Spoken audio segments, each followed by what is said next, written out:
According to the theory of evolution, the origin and development of the universe and all its systems can be explained solely on the basis of time, chance, and continuing processes.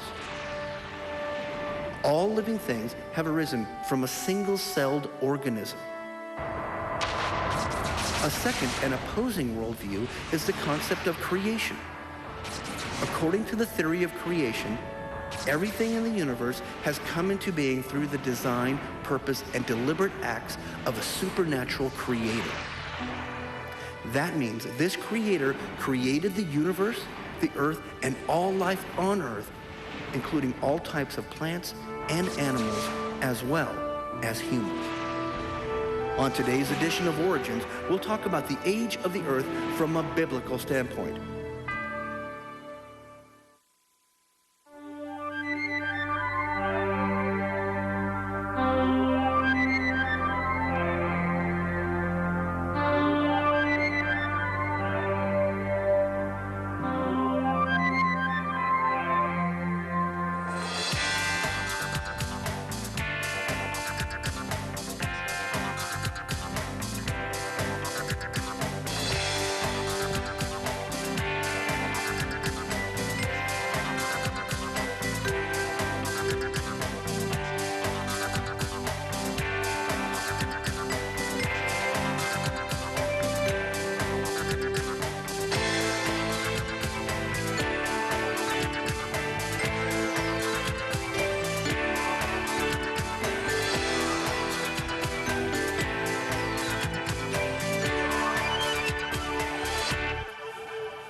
Hello, my friends. Welcome to Origins. My name's Don Chapman, and I'm your host. Origins is a program where we seek to take the evidence of science and use it to validate the truth of creation. We do that by bringing in some really smart guests, people who have knowledge in the whole field of science, and today's no exception. We have with us Dr. Brad Harrub, and he is a PhD from the University of Tennessee, and he studied anatomy and neurobiology. Brad, it's good to have you with us today. It's very good to be here. We're going to talk today about the age of the earth. Yes, sir. In looking at the time between us and Jesus, it's pretty easy. We got that one nailed down. 2,000 years. It kind of makes me happy that even atheists have to use a dating system that designates when Christ was on this earth. So, round figures, roughly 2,000 years. If we then looked at Jesus back to Abraham, we could either use the Bible or we could use secular historical information, when certain kings reigned, those kinds of things. And again, we would come up with about 2,000 years. What about Abraham to Adam? If we can get from Abraham to Adam, we're going to be within, give or take, 6 days of how old the earth is. You got some question marks there. I do. The question is, can we reliably get, remember there was a flood and a lot of the information was wiped out. So can we reliably get back to Adam? And that's the question. Those chapters in the Bible, Luke chapter 3, Genesis chapter 5 and 11, they don't just give you genealogies, they also give you chronology.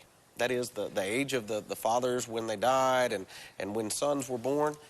And using that information, we come up with a figure of roughly 2,000 years again. So it's easy for me to sit here and tell you that according to the Bible, the age of the earth is less than 10,000 years old. Well, listen, though, I keep hearing it ringing in my ear, you know, the PBS show billions and billions of years ago, this stuff all happened. So obviously evolutionists think there's evidence that makes the earth very old. Right.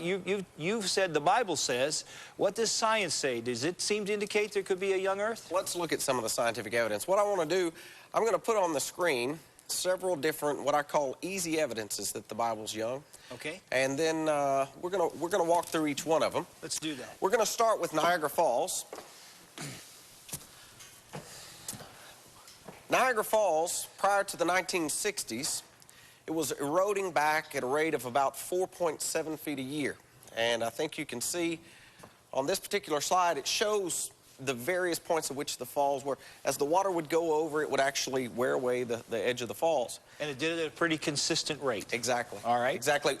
Since that time, we've built what's called water diversion units, so now not as much water's going over. I think it's eroding back at roughly 3 inches a year, something. But we can assume that before man meddled with it, it was 4.7 feet a year. Okay. Exactly. Go ahead. So if we use evolutionist time span, this Earth is 4 to 6 billion years old. The question is, where did Niagara Falls start? Yes. And it should have lapped the globe several times. So obviously, the evidence isn't there to support an old Earth. We can also look at the Mississippi River. You know, we know today that each and every year about 300 million cubic feet of sediment and sand, dirt, and junk are dumped there into the Mississippi Delta. So the question then becomes, okay, if this Earth were 4 to 6 billion years old, how much further would that delta stretch out to? You know, no matter how old the Earth was, there had to be a way to get the water that was coming down on the land to the sea. So the rivers have to be Exactly. a part of the plan. You have to be able to drain the middle of the continent. Exactly. The question, though, really should be, would there be a Gulf of Mexico? And given evolutionary time spans, no, there shouldn't. It should have long filled in by now.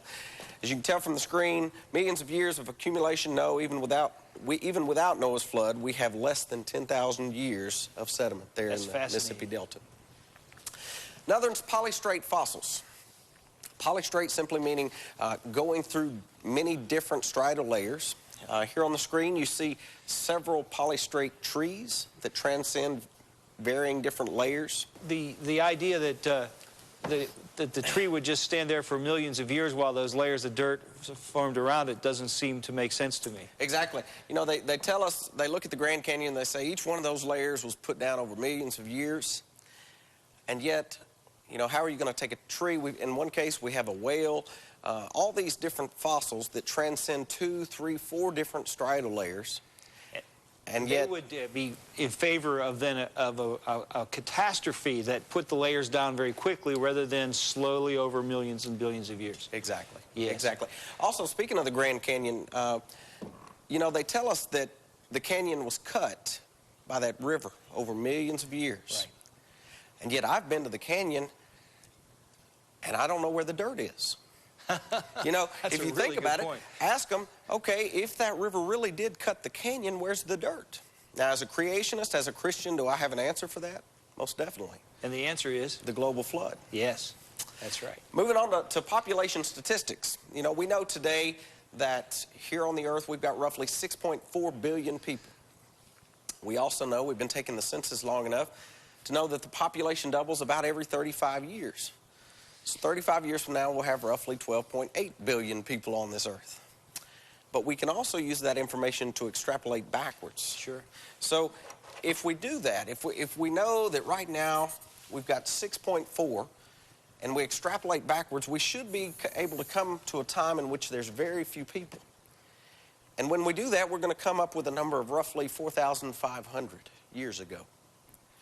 And somebody says, well, I thought you said the Earth was 6,000 to 10,000 years old. Yeah, but what happened roughly 4,500 years ago? The Lord narrowed the field down a little, didn't he? That's right. To 8 people. Took us back down to just 8 people. Right.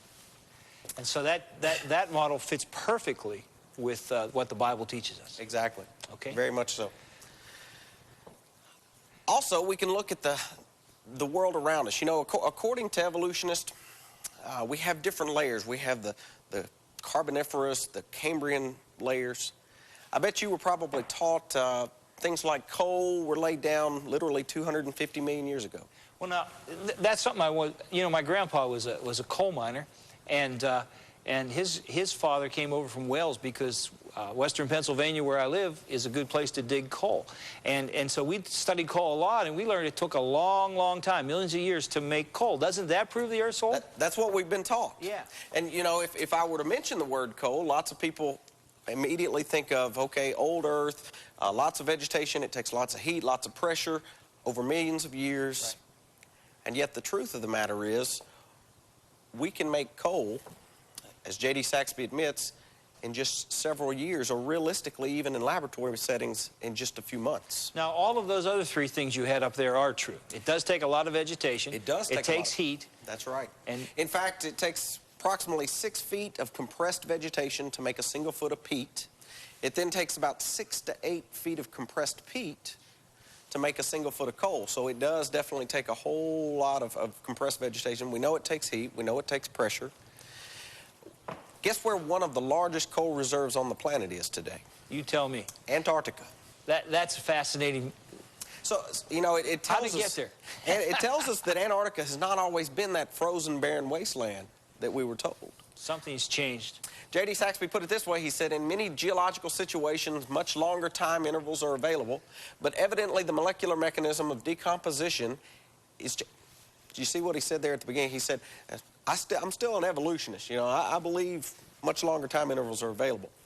But he went on to say, but evidently the molecular mechanisms of decomposition is little changed by the additional time. Thus, within sedimentary basins, heating times of several years are sufficient for the generation of oil and gas from suitable precursors. So it actually could happen in just a few years instead of in millions of years. They admit it. Not several millions of years, not several hundred thousands, not even several thousand, but simply several years. Also, just to kind of give you some more scientific evidence on the coal, things have been found in coal that if we were to use the evolutionary timeline, they just don't make sense. For instance, a lady named Mrs. Culp from Morrisonville, Illinois, dropped a shovel full of coal, transferring it to her cooking range, and a large lump broke in two, disclosing a lovely little gold chain of intricate workmanship.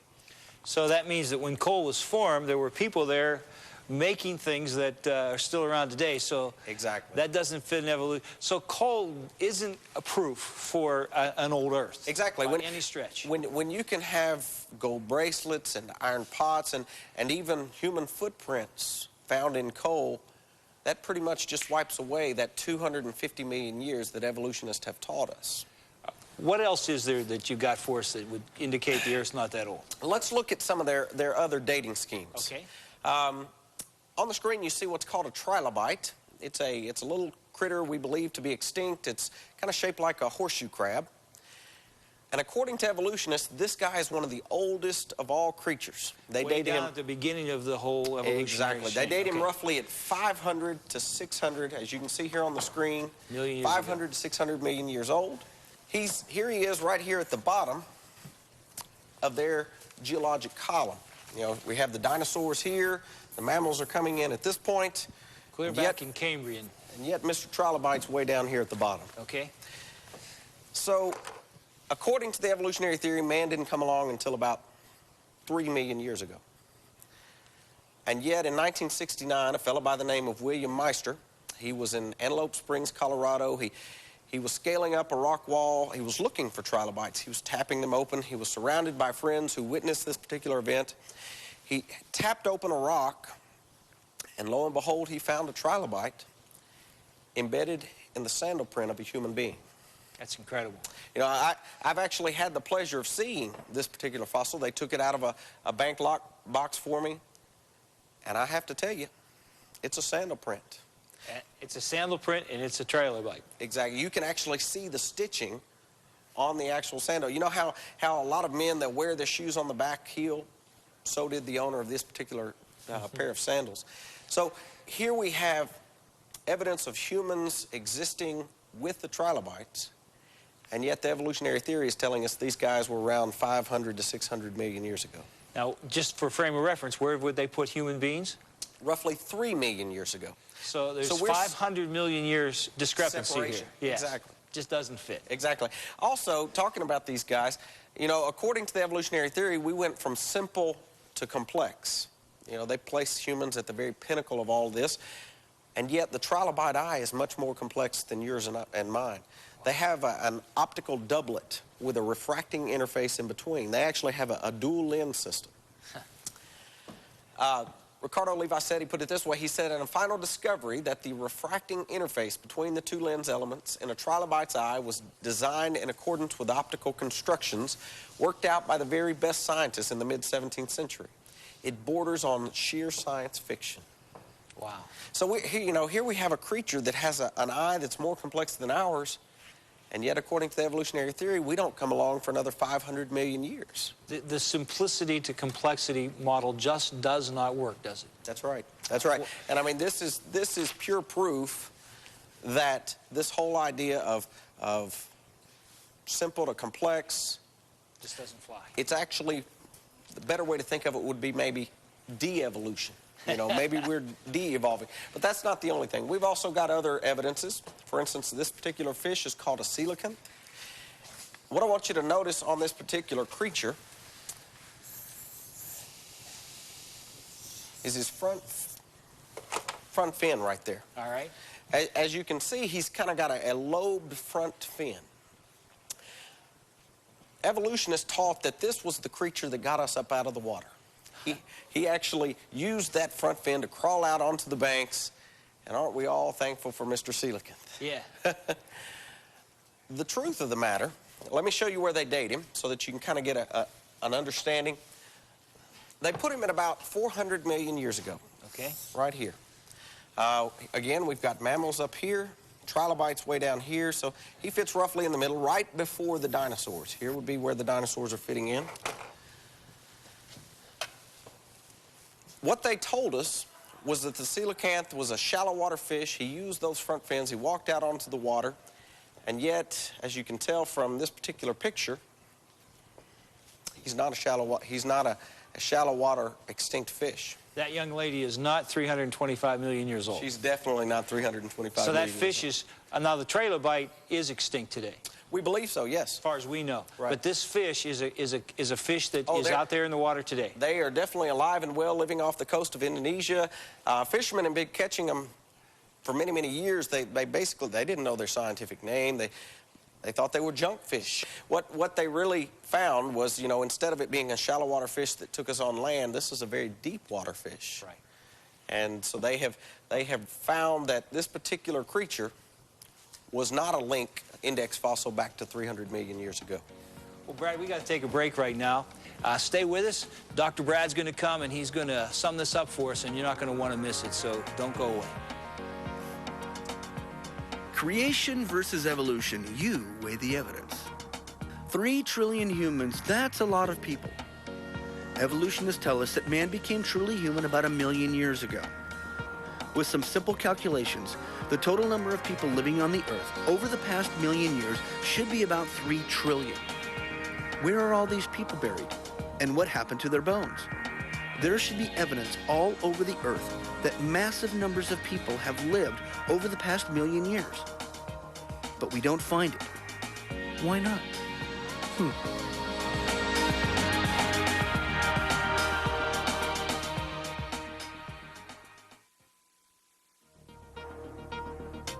Today's guest on Origins, Dr. Brad Harrub, is also the co-author of several books, including The Truth About Human Origins.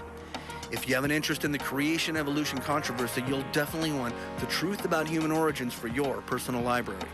Book orders are being taken at 1-800-234-8558. Dr. Harrub also serves as the Director of Scientific Information at Apologetics Press and has written many articles concerning creation that are available. For more information about our guest, you can write to Apologetics Press Incorporated, 230 Landmark Drive, Montgomery, Alabama, 36117, or visit their website at www.apologeticspress.com.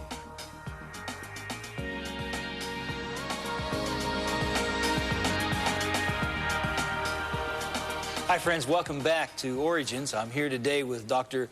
Brad Harrub, and he's been talking to us about the age of the Earth. And Brad, you've given us some pretty convincing evidence, and the erosion of things like Niagara Falls, and the filling in of things like the soot that fills in from the Mississippi River into the Gulf of Mexico, right, that seem to indicate a young Earth. And you've shown us that coal doesn't take millions of years to develop. It can happen in the right conditions in a very short period of time. Exactly.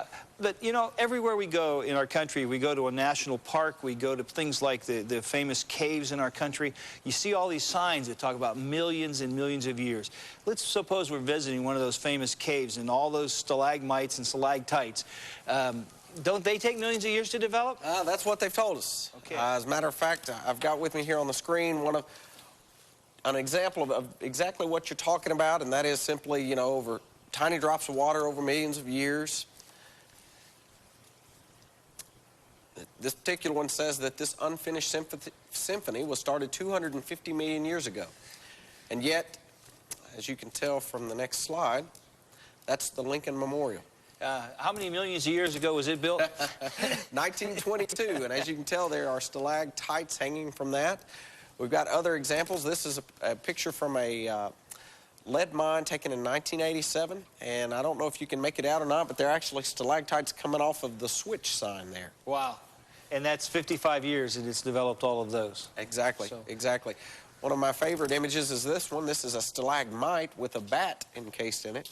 You know, so you have to ask the question, okay, did that bat just stick around for millions and millions of years while the tiny drops of water just slowly covered it over? So you're telling me that they come out very much like coal, that it didn't really take very long at all. Exactly. Yeah, that that's is amazing. the truth. Let me show you another example. On the screen, you'll see a picture of a, well, actually, I'm going to let you tell me what that is. Well, that looks like a fishing reel to me. That's a fishing reel. It's actually... Bait casting reel, yeah. It's actually embedded in limestone rock. And just to kind of give you an idea of the attitudes out there, when the department chairman at the University of Tennessee there in Chattanooga saw this, he made this comment. He said, "I'm the chairman of the department, and I say that this does not exist. It's a figment of our imagination." You know, Brad, this is one of the hardest things for me because, you know, I respect truth seekers, whether or not they agree with me.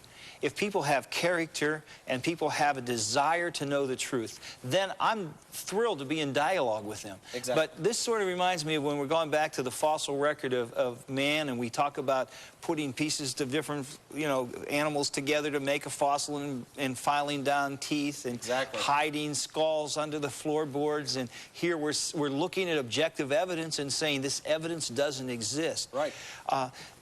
This speaks to this whole debate in a powerful way because it speaks to the integrity of the people with whom we are debating. That's right. And I'm very troubled by that we have people not looking for the truth, but just looking to perpetuate a lie. It's simply that the theory is so prominent now that any time data comes in that does not support that particular theory, it's not the theory that's overturned, it's the data. The data are thrown out. And, you know, here we have scientific evidence, something that you can physically see, you can touch, you can go there to Chattanooga, you can see, and yet he's saying, look, this doesn't fit, so I say it doesn't exist. Now, what's his motivation for that? Well, if you were in his shoes and you needed, say, grant money or were wanting to publish in a peer-reviewed scientific journal, right now evolution is in, creationism is out. And so he doesn't want to be the first one to stand up and say the king doesn't have any clothes on. That's exactly right. And that's the only reason that this whole, and we are telling a lie to millions of our children, a horrible lie that takes them away from their faith in the God who created us. That's right. Let me share with you what I would call just the common attitude out there today. Richard Lewinson put it this way. He said, "We are forced to adhere to materialism, no matter how counterintuitive, no matter how mystifying to the uninitiated. Moreover, that materialism is absolute, for we cannot allow a divine foot in the door." So if I understand Richard, he's saying to us that they know their case is not cogent. They know the evidence isn't there. They know that they're teaching some stories that can't be true. But the alternative is to believe in God. Exactly. You know, if you and I sat down and we were looking for solutions to a problem, but we said this is the one solution we will not accept, and that one solution was the truth.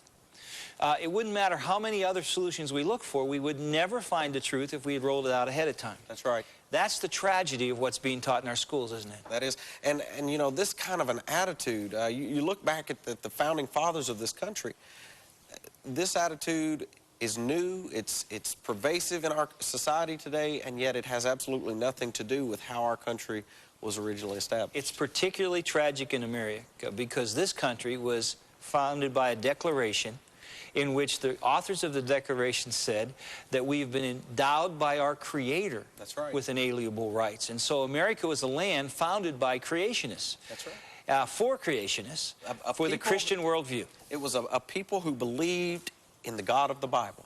And you're telling me that our scientist up there on the board, Dr. Richard, he isn't the exception, he's the rule. This is the mindset of most evolutionists today. This attitude is very prevalent today. You know, I just want to say to our viewers as we wrap this up, and I want to thank you for being with us and sharing some incredible truth. But I just want to say to our parents and grandparents out there, you know, don't do the work of the enemy. Don't be trying to find some way to bring into harmony evolution and creation. They are totally different worldviews. We need to teach the creation worldview because God made us. And you know, folks, if you need more information, get on the website, look for Origins at Cornerstone Television, or write to us at the same address in Wall, PA 15148, or email us, and the email address is there. We'll be glad to answer your questions. You know, I just want to remind you folks out there that it's God's view that He made you, and that ought to be our worldview too. God bless you until we see you next time.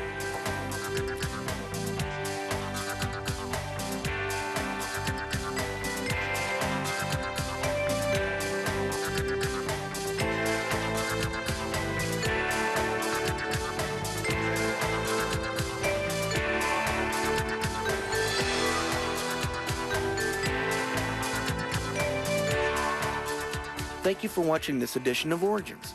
If you'd like a copy of the information presented today, you can download a PDF file of program number 443 from our website at www.origins.tv.org. For a printed version, send a $5 donation to cover shipping and handling to Cornerstone Television, Wall, Pennsylvania 15148.